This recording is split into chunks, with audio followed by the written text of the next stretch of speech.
युधिष्ठिर ने पूछा, भगवन, अब मैं श्री विष्णु के उत्तम व्रतों में उत्तम व्रत का, जो सब पापों को हर लेने वाला तथा व्रती मनुष्यों को मनोवांछित फल देने वाला हो, श्रवण करना चाहता हूँ।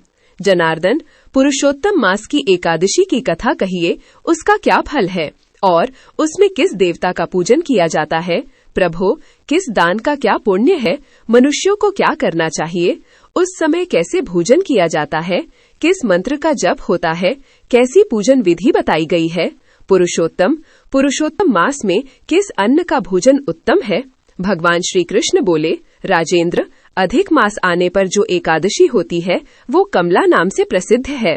वो तिथियों में उत्तम तिथि है। उसके व्रत के प्रभाव से लक्ष्मी अनुकूल होती हैं। उस दिन ब्रह्म मुहूर्त में उठकर भगवान पुरुषोत्तम का स्मरण करे और विधि पूर्वक स्नान करके व्रती पुरुष व्रत का नियम ग्रहण करे। घर पर जप करने का 1 गुना, नदी के तट पर 2 गुना, गौशाला में सहस्त्र गुना, अग्निहोत्र गृह में 1100 गुना, शिव के क्षेत्रों में, तीर्थों में, देवताओं के निकट तथा तुलसी के समीप 1,00,000 गुना और भगवान विष्णु के निकट अनंत गुना फल होता है। भगवान श्री कृष्ण बोले, राजेंद्र, अधिक मास आने पर जो एकादशी होती है वो कमला नाम से प्रसिद्ध है। वो तिथियों में उत्तम तिथि है। उसके व्रत के प्रभाव से लक्ष्मी अनुकूल होती है। उस दिन ब्राह्म मुहूर्त में उठकर भगवान पुरुषोत्तम का स्मरण करे और विधि पूर्वक स्नान करके व्रती पुरुष व्रत का नियम ग्रहण करे। घर पर जप करने का 1 गुना, नदी के तट पर 2 गुना, गौशाला में सहस्त्र गुना, अग्निहोत्र गृह में 1100 गुना, शिव के क्षेत्रों में, तीर्थों में, देवताओं के निकट तथा तुलसी के समीप 1,00,000 गुना और भगवान विष्णु के निकट अनंत गुना फल होता है। अवंतीपुरी में शिव शर्मा नामक एक श्रेष्ठ ब्राह्मण रहते थे। उनके 5 पुत्र थे। इनमें जो सबसे छोटा था वो पापाचारी हो गया, इसलिए पिता तथा स्वजनों ने उसे त्याग दिया। अपने बुरे कर्मों के कारण निर्वासित होकर वो बहुत दूर वन में चला गया। दैव योग से एक दिन वो तीर्थराज प्रयाग में जा पहुंचा। भूख से दुर्बल शरीर और दीन मुख लिए उसने त्रिवेणी में स्नान किया। फिर क्षुधा से पीड़ित होकर वो वहां मुनियों के आश्रम खोजने लगा। इतने में उसे वहां हरिमित्र मुनि का उत्तम आश्रम दिखाई दिया। पुरुषोत्तम मास में वहां बहुत से मनुष्य एकत्रित हुए थे। आश्रम पर पापनाशक कथा कहने वाले ब्राह्मणों के मुख से उसने श्रद्धा पूर्वक कमला एकादशी की महिमा सुनी, जो परम पुण्यमयी तथा भोग और मोक्ष प्रदान करने वाली है। जयशमनी विधि पूर्वक कमला एकादशी की कथा सुनकर उन सब के साथ मुनि के आश्रम पर ही व्रत किया।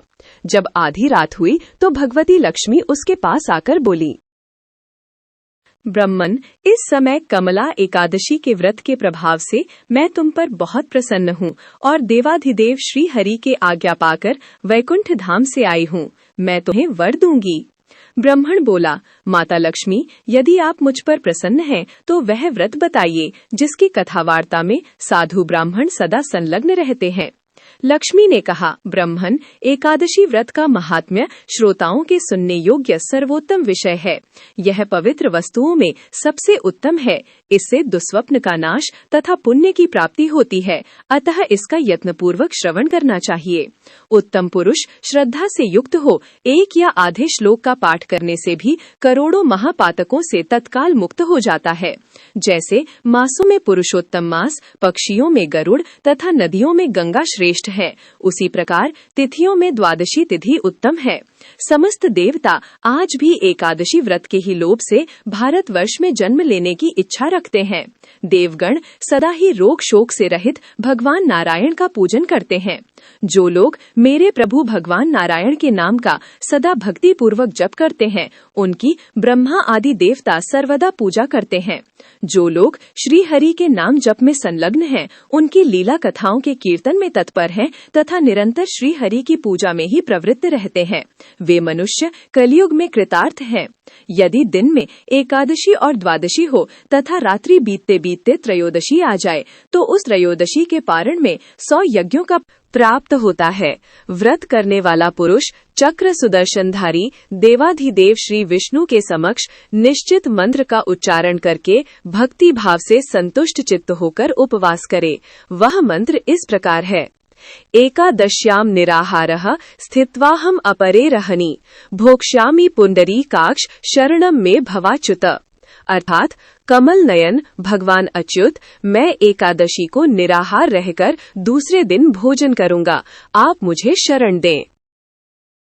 तत्पश्चात व्रत करने वाला मनुष्य मन और इंद्रियों को वश में करके गीत, वाद्य, नृत्य और पुराण पाठ आदि के द्वारा रात्रि में भगवान के समक्ष जागरण करे। फिर द्वादशी के दिन उठकर स्नान के पश्चात जितेंद्रिय भाव से विधि पूर्वक श्री विष्णु की पूजा करे।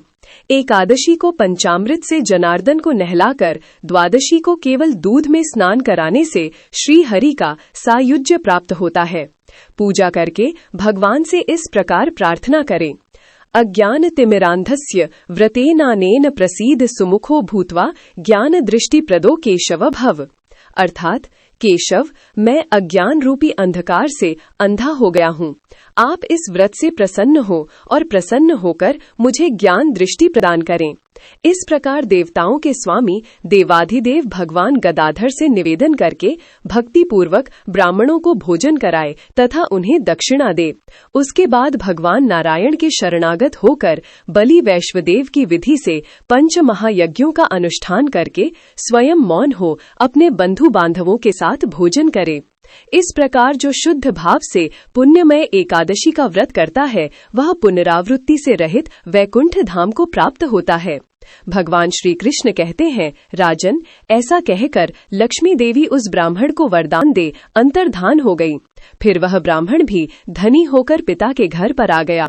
इस प्रकार जो कमला का उत्तम व्रत करता है तथा एकादशी के दिन इसका महात्म्य सुनता है वह सब पापों से मुक्त हो जाता है। युधिष्ठिर बोले, जनार्दन, पाप का नाश और पुण्य का दान करने वाली एकादशी के महात्म्य का पुनः वर्णन कीजिए, जिसे इस लोक में करके मनुष्य परम पद को प्राप्त होता है। भगवान श्री कृष्ण ने कहा, राजन, शुक्ल या कृष्ण पक्ष में जब भी एकादशी प्राप्त हो उसका परित्याग न करे, क्योंकि वह मोक्ष रूप सुख को बढ़ाने वाली है। कलयुग में तो एकादशी ही भव बंधन से मुक्त करने वाली, संपूर्ण मनोवांछित कामनाओं को देने वाली तथा पापों का नाश करने वाली है। एकादशी रविवार को किसी मंगलमय पर्व के समय अथवा संक्रांति के दिन भी क्यों न हो, सदा ही उसका व्रत करना चाहिए। भगवान विष्णु के प्रिय भक्तों को एकादशी का त्याग कभी नहीं करना चाहिए। जो शास्त्रोक्त विधि से इस लोक में एकादशी का व्रत करते हैं वे जीवन मुक्त देखे जाते हैं, इसमें तनिक भी संदेह नहीं है। युधिष्ठिर ने पूछा, श्री कृष्ण, वे जीवन मुक्त कैसे हैं तथा विष्णु रूप कैसे होते हैं? मुझे इस विषय को जानने की बड़ी उत्सुकता हो रही है। भगवान श्री कृष्ण बोले, राजन, जो कलयुग में भक्ति पूर्वक शास्त्रीय विधि के अनुसार निर्जल रहकर एकादशी का उत्तम व्रत करते हैं वे विष्णु रूप तथा जीवन मुक्त क्यों नहीं हो सकते हैं? एकादशी व्रत के समान सब पापों को हरने वाला तथा मनुष्यों की समस्त कामनाओं को पूर्ण करने वाला पवित्र व्रत दूसरा कोई नहीं है।